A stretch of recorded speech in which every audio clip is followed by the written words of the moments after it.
வணக்கம் வணக்கம் நண்பர்களே, நான் உங்கள் அரேஸ் ராபி. இன்னைக்கு நம்ம பார்க்கக்கூடிய டாபிக் பார்த்தீங்கன்னா, தொடர் தோல்வியா, வாழ்க்கையில் பிரச்சனை மேலே பிரச்சனையா? No problem.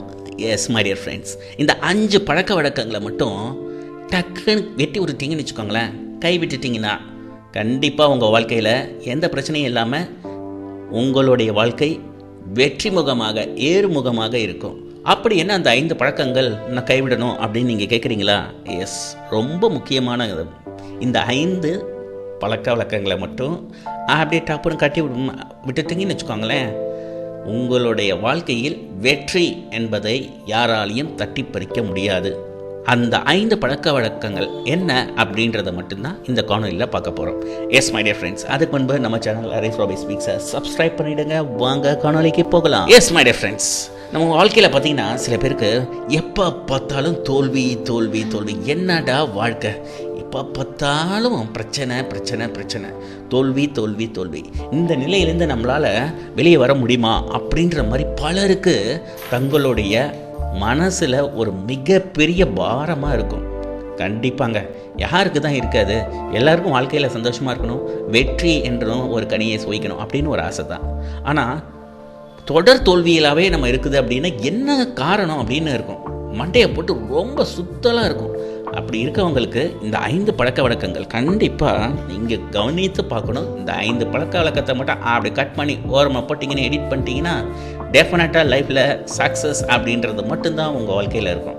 அதில் முதல் பழக்க வழக்கம், அனைத்தையும் கண்மூடித்தனமாக நம்புவது. இதுதான் பல பேரோட பிரச்சனைங்க. எதை பார்த்தாலும் உடனே நம்பிடுவாங்க, யார் சொன்னாலும் உடனே நம்பிடுவாங்க. யாராவது ஒரு விஷயத்த சொல்கிறாங்க, அது அவனுடைய நண்பனாக இருக்கட்டும், குடும்ப நண்பராக இருக்கட்டும், இல்லை குடும்பத்தில் ஒருத்தவங்களாக இருக்கட்டும், யாராக இருக்கட்டும்ங்க, அதை உடனே நம்பிடாதீங்க. இதுதான் ரூல் நம்பர் 1. எஸ், இதை நம்பினீங்க அப்படின்னா உங்கள் வாழ்க்கையில் இதை விட ஒரு மிக பெரிய அளவில் தோல்விக்கான காரணம் எதுவுமே இருக்க முடியாது. அதே போல் நாம் செய்யும் எல்லா விஷயங்களிலும் எதிர்மறையான எண்ணங்கள் நமக்குள்ளாரியே தோன்றிக்கிட்டே இருக்கும். எப்படின்னா, மற்றவங்க சொல்கிறத நம்பும் போது மற்றவங்க யாராவது நமக்கு நல்லது தான் நடக்கணும், நமக்கு நல்லது நடக்கணுன்றது நம்மளை விட மற்றவங்க யாராவது ஒருத்தவங்க இருக்காங்களா? கொஞ்சம் யோசிச்சு பாருங்கள். சரி, அதை உண்மைன்னு அப்படின்னு நம்பி பயந்து கொண்டு எதையுமே முயற்சிக்காமல் நம்ம இருக்கோம் அப்படின்ன பட்சத்தில் அப்போ என்ன ஆகும் அப்படின்னா, நம்மளோட லைஃப்பில் எதையுமே சாதிக்க முடியாமையே போயிடும். ஸோ இதனால் ஒரே ஒரு விஷயம் உங்களுக்கு சொல்கிறத புரியுதுங்களா? எதையும் கண்மூடித்தனமாக மற்றவங்க சொல்கிறத அப்படியே நம்பாதீங்க. எனக்கு இந்த ஒரு விஷயத்தில் புத்தர் சொன்ன ஒரு கொட்டேஷன்ஸ் தாங்க ரொம்ப அருமையான கொட்டேஷனுங்க. எந்த ஒரு சாதுவும் இந்த மாதிரி ஒரு இதை சொல்லியிருக்கவே மாட்டார். Don't blindly believe what I say. அவன் பார்த்தீங்கன்னா அவனே கடவுள்னு சொல்லிக்கிறான். மற்றவங்கெல்லாம் என்னவோ தெரியல, இப்போ இருக்கக்கூடிய சாமியாருங்கள்லாம் என்ன அழகாக சொல்லியிருக்காரு பாருங்க. Don't blindly believe what I say, don't believe me because others convince you of my words. Don't believe anything you see, read or hear from others, whether of authority, whether of religious, whether of teachers, or whether of text. ரொம்ப அருமையான வாசகம் பார்த்தீங்களா? அதுவும் புத்தர் அவரே அந்த அளவுக்கு சொல்லியிருக்கார். நானே சொன்னாலும் நம்பாத, நீ அதற்கான யோசனையில் ஆழ்ந்து இருக்க வேண்டும், அதற்கு பின்பு தான் ஒரு முடிவுக்கு வரணும் அப்படின்றார். ஸோ எல்லாத்தையுமே த பிளைண்ட் பிலீஃப் அப்படின்றாங்க. சரிங்களா? பிலீவ் உண்மையில் நம்பிக்கை வை, அடுத்தவன் சொல்கிறதில்ல நீங்கள் உடனே நம்பிடாத கண்மூடித்தனமாக. இதான் ரூல் நம்பர் 1. ரூல் நம்பர் 2 அப்படின்னு பார்க்கும்போது, சமூகத்தின் வெற்றிக்கான வரையறை.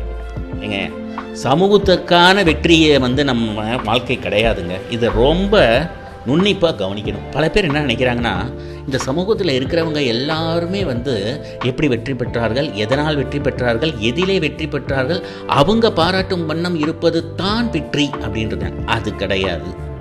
உண்மையில் வெற்றி என்பது என்ன? நாம் செய்யும் ஒரு விஷயத்தை அடைந்த மேன்மையை நம்ம முழுமையாக ஒரு ஹோலிஸ்டிக்காக ஏற்றுக்கொண்டு அந்த ஒரு மகிழ்ச்சி இருக்கணும். அதுதான்.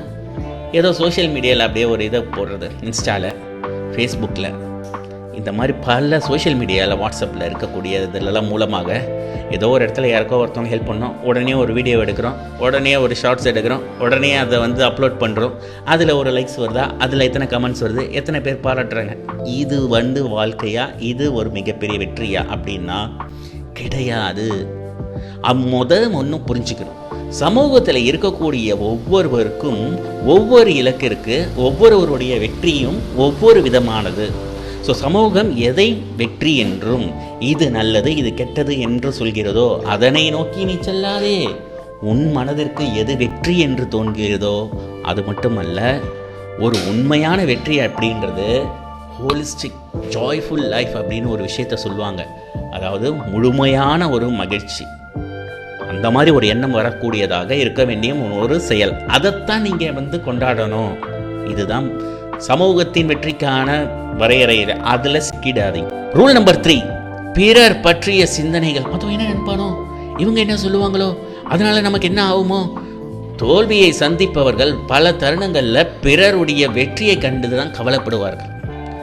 அதனால என்ன ஆகும் அப்படின்னு பார்த்தீங்கன்னா, அவருடைய சிந்தனைகளும் கவலைகளும் என்ன ஆகுனா, ஐயோ மற்றவன் என்ன நினைப்பான், பக்கத்து வீட்டுக்காரன் என்ன நினைப்பான், எழுத்து வீட்டுக்கார மாமா என்ன சொல்லுவார், எப்படியோ இவங்க இந்த வாங்கிட்டாங்களே அப்படின்னு பல விஷயங்களை போட்டு குழப்பிக்கிட்டு இருந்து கடைசி வரைக்கும் எந்த ஒரு இதுவும், அதாவது ஆக்கப்பூர்வமான ஒரு விஷயங்களில் எதுவுமே செயல்பட மாட்டாங்க. ஏன்னா அவங்க மற்றவங்களை பற்றி தான் சிந்திச்சிட்டு இருக்காங்க. தன்னை பற்றியும் தான் என்ன செய்ய வேண்டும், தான் எதனை நோக்கி செல்ல வேண்டும், எந்த இலக்கை அடைய வேண்டும் அப்படின்றதையே மறந்துடுவாங்க. இதுதான் ரூல் நம்பர் 3, இந்த ஹேபிட். நெக்ஸ்ட் ரூல் நம்பர் 4, தோல்வி மோசமானது என நம்புவது. எஸ் மை டியர் ஃப்ரெண்ட்ஸ், இது ஒரே ஒரு விஷயம் என்னென்னா, தோத்துட்டா நம்ம வாழ்க்கையில் எல்லாமே போச்சுன்னு நினைக்கிறது. இன்றைய காலகட்டத்தில் மாணவர்கள் என்ன பண்ணுறாங்கன்னு பார்த்தீங்கன்னா, ஒரு சின்ன விஷயத்தில் தோத்துட்டா கூட உடனே ஐயோ லைஃபே போச்சு அப்படின்னு தற்கொலைக்கு முயற்சி செய்வது. நீங்கள் நீட்டு என்ன ஒரு பெரிய இதுவா, அதில் தோல்வி அடைஞ்சிட்டா வாழ்க்கையே கிடையாதா, அடுத்த முறை எழுதிட்டு போகிறோம், இல்லை வேறு ஏதாவது எடுத்து படிப்போம். அதாவது லைஃப் அப்படின்றது ஒரு தோல்வியால் நம்முடைய முழுமையான வாழ்க்கை வரையறுக்கப்படுவது கிடையாது அப்படின்றத எல்லாரும் முழுமையாக நம்பணும். Moreover, failure, what is failure? Failure is the only thing whereby we learn from the mistakes, and those mistakes are the experiences which cannot be taught in any schools, colleges and any kind of universities or any teachers can teach you. இல்லை உங்கள் அப்பா அம்மாவும் உங்களுக்கு அதனை அனுபவத்தை சொல்லிக் கொடுக்க முடியாது. நீங்கள் உங்களுடைய தவறு மூலமாகவே, அதனை திருத்தி கொண்டதன் மூலமாகவே, அதனை உணர்ந்து மறுபடியும் அதனை செய்யாமல் இருப்பதன் மூலமாகவே ஒரு அனுபவம் கிடைக்கும். அந்த அனுபவம் தான் உங்களை மிகப்பெரிய உயரத்தில் சிகரத்தில் கொண்டு செல்லும்.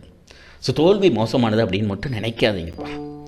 எஸ், கடைசியா ரூல் நம்பர் 5, வேகமாக முன்னேற வேண்டும் என நினைப்பது. எல்லாரும் இந்த காலத்தில் அதுதாங்க, ஜெட்டு வேகத்தில் போகணும்னு நினைக்கிறது. முன்னாடியெல்லாம் பார்த்தீங்கன்னா டெலிஃபோன்லாம் பெருசாக கிடையாது, மொபைல் கிடையாதுங்க. அப்போல்லாம் போஸ்ட் கார்டு தான். அப்போ மீன்ஸ் ஆஃப் கம்யூனிகேஷன் ஒவ்வொரு இடத்துக்கும் அதுக்கு தகுந்தாப்பில் போஸ்ட் கார்டு போகும். அப்போ நமக்குள்ளார எந்த ஒரு பொறுமை இருந்தது. இன்றைக்கு பொறுமை என்பதே கிடையாது. எல்லாமே வேகமாக இருக்கணும், உடனே கிடைக்கணும், இன்ஸ்டண்ட்டாக. Instant coffee, instant noodles, instant food, எல்லாமே. அதே மாதிரி இன்ஸ்டன்ட் சக்ஸஸ் அப்படின்னு. அப்படிங்க இதெல்லாம் சாத்தியம். வேகமாக வெற்றியடைய வேண்டும் என நினைத்து ஒரு செயலை செய்வது அதில் சாதிக்க முடியாத போது மிகப்பெரிய லெவலில் நமக்கு கவலையை உண்டாக்கும். அந்த கவலையிலேருந்து நீங்கள் மீளவே முடியாது. நிதானமாக எந்த ஒரு விஷயத்தையும் செயல்படுங்கள். முழுமையாக ஆக்கப்பூர்வமாக அதிலே உங்களை அர்ப்பணித்துக் கொள்ளுங்கள். தோல்வியை கண்டு தோன்று விடாதீர்கள். இதுதாங்க. இதை செஞ்சீங்கன்னா டெஃபினட்டாக லைஃப்பில் உங்களுக்கு ஒரு மிகப்பெரிய அளவில் வெற்றி என்பது இருக்கும். ஸோ நான் என்ன சொல்வேன் அப்படின்னா, இந்த 3 விஷயத்தை மட்டும் ஹவு டு பி அப்படின்றத சொல்லணும். இது வரைக்கும் ஹவு நாட் டு பீன்றது மட்டும் சொன்னோம். இப்போ ஹவு டு பி அப்படின்றத பார்ப்போம், சரிங்களா? ஸோ இந்த காணொலி மூலயமா காணொலி முழுமையாக பார்த்ததே how to be and how not to be அப்படின்றது. Believe in yourself. How to பீன்றதுல முதல் இது நான் சொல்லக்கூடியது பிலீவ் இன் யுவர் செல்ஃப். உங்களுக்குள்ளார நீங்கள் என்றைக்கும் ஒரு நம்பிக்கை இருக்க வேண்டும். மற்றவர்கள் நம்புகிறார்களோ இல்லையோ, உங்களுக்கு நீங்கள் எந்த அளவுக்கு உங்களை நம்புறீங்களோ அதுதான் உங்களை வாழ்க்கையில் மிகப்பெரிய சிகரத்தில் இட்டுக்கொண்டு செல்லும். Give time some time. லைஃப்பில் எல்லாத்துக்கும் ஒரு நேரங்காலம் இருக்குங்க. இது மனுஷாளுங்க யாருமே நினைக்கிறதே கிடையாது. ஏன்னு பார்த்தீங்கன்னா, ஏன் ஒரு சாதாரண ஒரு செடின்னு எடுத்துக்கிட்டால் கூட அதுக்கு இலையுதிர் காலம்னு இருக்குது. எப்போ அடுத்தது காய்கனியெல்லாம் எப்போ பூக்கணும்னு இருக்குது. இந்த மாதிரி ஒவ்வொரு சமயங்களும் ஒவ்வொரு இது இருக்குது. இப்போ அப்படி இருக்கும் பொழுது எப்போ நம்ம விதையை போட்டோமோ உடனேயே பூத்து குலுங்கி கனிகளை நம்ம பார்க்கணும் அப்படின்னு ஆசைப்பட்டா என்னங்க நியாயம்? அதே மாதிரி வாழ்க்கையில் ஒரே ஒரு விஷயத்தை ஞாபகம் வச்சுக்கணும். நம்ம எப்படின்னா விடாமுயற்சி, பொறுமை, மேலும் இந்த ரெசிலியன்ஸ்ன்னு சொல்கிறோம் பாருங்களேன், குதிரை மாதிரி கீழே விழுந்து அடுத்த நிமிஷம் டக்குன்னு ஏந்திரிச்சு நின்று திரும்ப பந்தயத்துக்கு ரெடி ஆகிற மாதிரி இருக்கணும். அந்த தாங்க ரெசிலியன்ஸ். சரிங்களா? ஸோ லைஃப்பில் இந்த பேஷன்ஸ் அண்ட் ரெசிலியன்ஸ் இந்த மூன்றாவது விஷயம், இந்த மூன்று இருந்ததுன்னா கண்டிப்பாக உங்கள் வாழ்க்கையில் வெற்றி என்பதை யாராலும் அசைக்க முடியாத ஒன்றாக இருக்கும். Yes, my dear friends, thank you for watching this video. Stay with us connected by subscribing Arise Robbie and don't forget to click on the bell icon. Thank you. Bye-bye.